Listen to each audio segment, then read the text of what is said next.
Hallo ihr Lieben, heute zeige ich euch, wie ich einen klassischen Nussbiskuitboden zubereite. Den brauchen wir nämlich für eine Torte, die ich euch bald vorstellen werde. An Zutaten brauchen wir Mehl und Backpulver, Nüsse jeglicher Art, wie zum Beispiel Haselnüsse, Walnüsse oder Pekannüsse. Hier habe ich noch ein bisschen Kakao, das ist optional, ihr müsst den Boden also nicht einfärben und könnt das Kakao auch weglassen. Und zum Schluss noch ein bisschen Speisestärke. Eier, Zucker und Vanillepulver, damit das Ganze auch richtig luftig wird. Zuerst kümmern wir uns darum, die Backform mit Backpapier auszulegen, denn das macht Sinn. Bei der Zubereitung eines klassischen Biskuitbodens sollte man die Ränder der Form nicht befetten, da der Boden sonst nicht in die Höhe wachsen kann. Merkt euch das, und deswegen mache ich das immer so, dass ich die Form mit Backpapier auslege. Ein Blatt Backpapier kommt wie gerade gesehen auf den Boden und ein zweites wird in Streifen geschnitten und macht dann quasi die Seiten der Form aus. Das Backpapier faltet ihr an der langen Seite zweimal. Auf diese Weise bekommt ihr 4 Streifen, 2 für gleich und die anderen 2 sind Reserve für ein anderes Mal Kuchenbacken.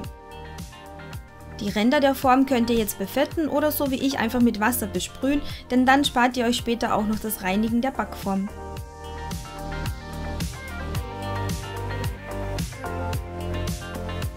Das überschüssige Backpapier wegschneiden und die Form ist bereit.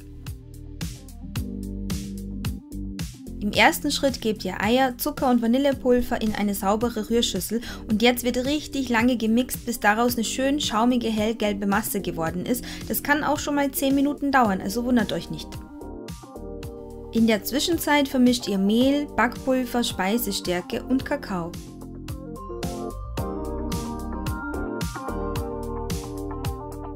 Wenn die Mischung dann so schön hellgelb und luftig ist, ist sie bereit für den nächsten Schritt, und zwar werden jetzt die trockenen Zutaten darüber gesiebt und vorsichtig untergehoben. Ihr siebt auch nicht die kompletten trockenen Zutaten einfach drüber, sondern macht es in 2 bis 3 Touren.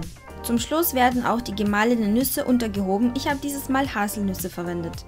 Den Teig jetzt nicht einfach stehen lassen, sondern sofort in die vorbereitete Form umfüllen, glatt streichen und in den vorgeheizten Ofen stellen. Hier wird er gebacken bei 175 Grad Ober-Unterhitze für ungefähr 25 Minuten. Ganz wichtig fürs Gelingen ist, dass ihr die Backofentüre in den ersten 15 bis 20 Minuten nicht öffnet, denn sonst sackt euer Biskuitboden zusammen und dann war die Arbeit umsonst. Ist er dann fertig, öffnet ihr die Backofentüre, schaltet den Backofen aus und lasst den Boden auf diese Weise noch 5 Minuten im Backofen stehen. Erst dann nehmt ihr ihn heraus. Solange der Boden noch warm ist, nehmt ihr ihn aus der Form heraus und zieht das Backpapier ab. Damit sich keine Kruste bildet, euer Boden austrocknet oder bröselt, empfehle ich euch, ein sauberes Küchentuch mit etwas Wasser zu befeuchten und es dann über den Boden drüber zu geben und ihn auf diese Weise auskühlen zu lassen. Er ist in der Regel 5 bis 6 cm hoch und es ist eigentlich perfekt, um ihn 1- bis 2-mal durchzuschneiden. Er ist schön weich und luftig und ihr könnt ihn, wenn er ausgekühlt ist, sofort weiterverwenden und durchschneiden, oder ihr macht es so wie ich und friert ihn ein oder stellt ihn kühl, wenn ihr ihn nicht am selben Tag gebrauchen könnt.